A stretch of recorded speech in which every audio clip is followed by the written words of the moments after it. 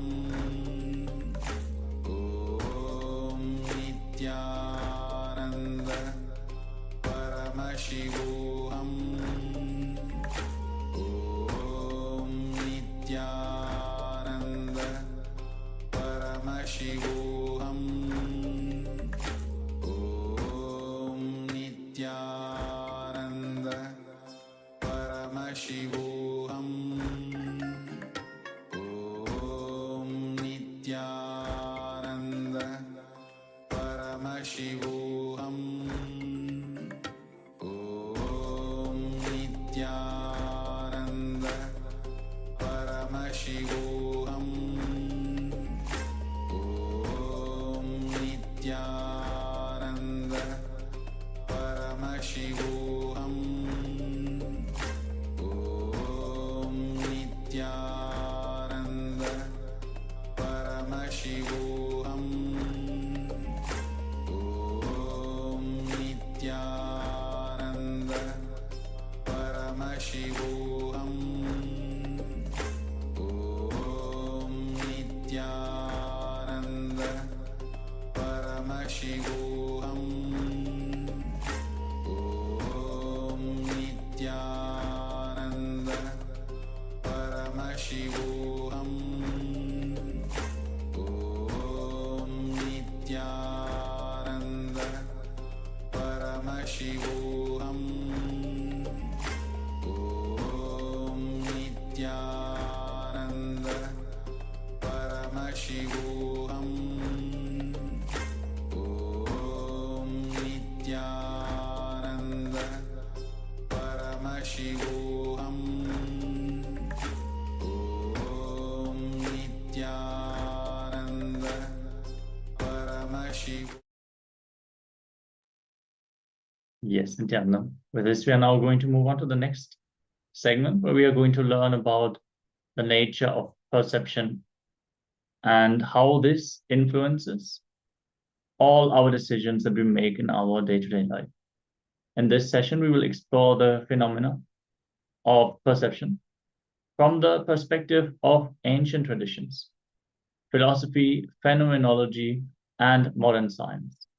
The Supreme Pontiff of Hinduism defines perception as the way your patterns react and respond to the facts is perception.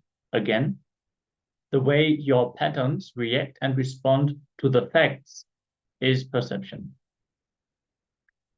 Now, let us listen to a small story. Let us listen to the Supreme Pontiff of Hinduism as he shares about perception, requesting everyone to be in a space of listening and restful awareness as we are going to learn from the Supreme Pontiff of Hinduism himself. Story. A old man goes to a nearby village. Is coming back to his home. From the distance he sees his house is on fire. That's all. He himself is literally boiling and burning, rolling on the ground, crying.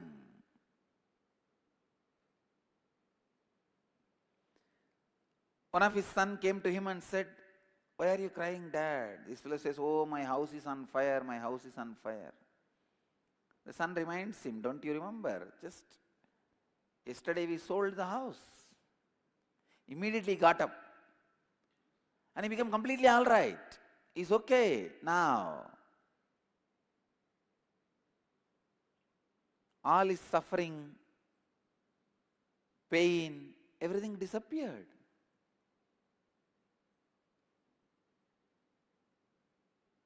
Everything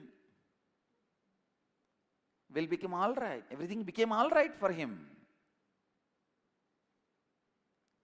But in few minutes, the second son comes and tells him, "Dad, we sold, that is true, but still money has not yet come to us.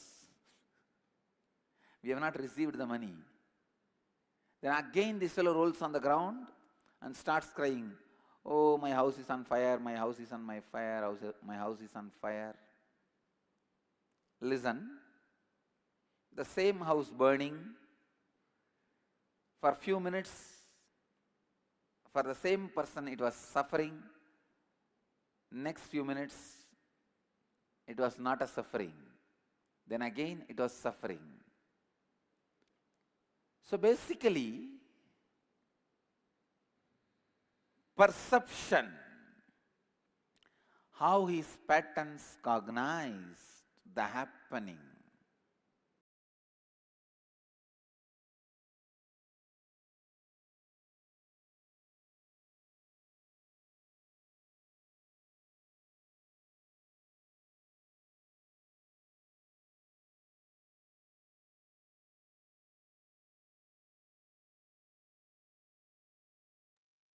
Yes, I'm completing with participants. We had a technical glitch. We're going to watch the short story once more from the beginning to the end.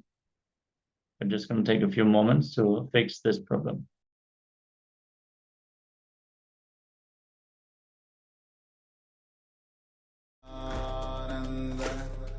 Paramashivoham Om Nityananda Paramashivoham Om Nityananda Paramashivoham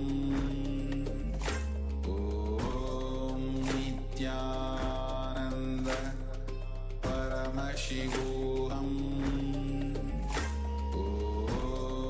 Nityananda Paramashivoham Om Nityananda Paramashivoham Om Nityananda Paramashivoham Om Nityananda Paramashivoham Om Nitya. Understand this story. A old man goes to a nearby village. He is coming back to his home. From the distance he sees his house is on fire.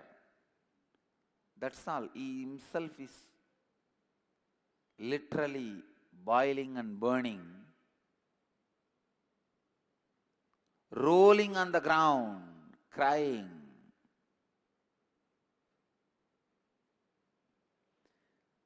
One of his sons came to him and said, "Why are you crying, Dad?" This fellow says, "Oh, my house is on fire, my house is on fire." The son reminds him, "Don't you remember? Just yesterday we sold the house." Immediately got up. And he became completely all right. He's okay now. All his suffering, pain, everything disappeared.